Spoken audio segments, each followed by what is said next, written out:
భవానీపురం బాధితులను కంటికి రెప్పలా కాపాడుకుంటామన్నారు మాజీ సీఎం జగన్మోహన్ రెడ్డి. విజయవాడ భవానీపురంలో 42 ఫ్లాట్ల బాధితులను ఆయన పరామర్శించారు. చంద్రబాబు ఈ అంశంపై విచారణ చేసి నిందితులను శిక్షించాలని డిమాండ్ చేశారు. బాధితులకు ఉన్న లోన్లను మాఫీ అయ్యేలా ప్రభుత్వం చర్యలు తీసుకోవాలన్నారు. బాధితులందరికీ ప్రభుత్వమే ఇళ్లు నిర్మించివ్వాలన్నారు. ఈ ప్రభుత్వం బాధితులకు అండగా నిలబడకుంటే తాము అధికారంలోకి వచ్చాక వారికి అండగా ఉంటామని హామీ ఇచ్చారు.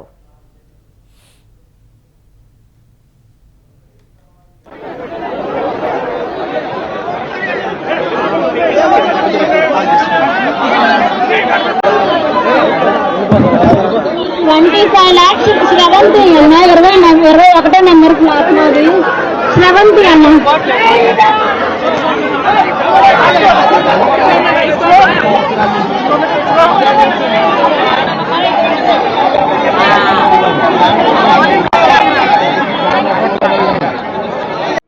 వీళ్ళందరూ కూడా ఎవరైతే నష్టపోయినారో 25 ఏళ్ల నుంచి ఇక్కడే ఉంటున్నారు.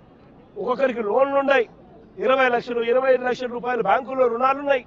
వీళ్ళని తీసుకొని పోయి ఇప్పుడు నడు రోడ్డు మీద పెట్టారు. వీళ్ళు బతికేది ఎలా? వీళ్ళ లోన్లు ఎలా తీరుస్తారు? రాష్ట్ర ప్రభుత్వం కనికరం చూపించని ఈ పరిస్థితి నుంచి వీళ్ళ పరిస్థితి మారాలి. వీళ్ళందరికీ కూడా ఇమ్మీడియట్లీ ఇక్కడే గవర్నమెంట్ రావాలి. వీళ్ళకి సంబంధించిన లోన్లన్నీ కూడా గవర్నమెంట్ తన రెస్పాన్సిబిలిటీ కింద గవర్నమెంటే కట్టేట్టుగా తీసుకోవాలి.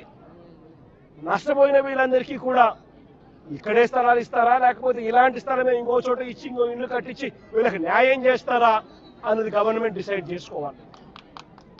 చంద్రబాబు నాయుడు గారు గట్టిగా ఒకటే చెప్తా ఉన్నా, అయ్యా చంద్రబాబు, నువ్వు కన్నా ఈ కార్యక్రమం చేయకపోతే రేపొద్దున మా ప్రభుత్వం వచ్చిన తర్వాత, వైఎస్ఆర్సీపీ ప్రభుత్వం వచ్చిన తర్వాత ఖచ్చితంగా చెప్తా ఉన్నాను, ఇదే ఎంక్వైరీ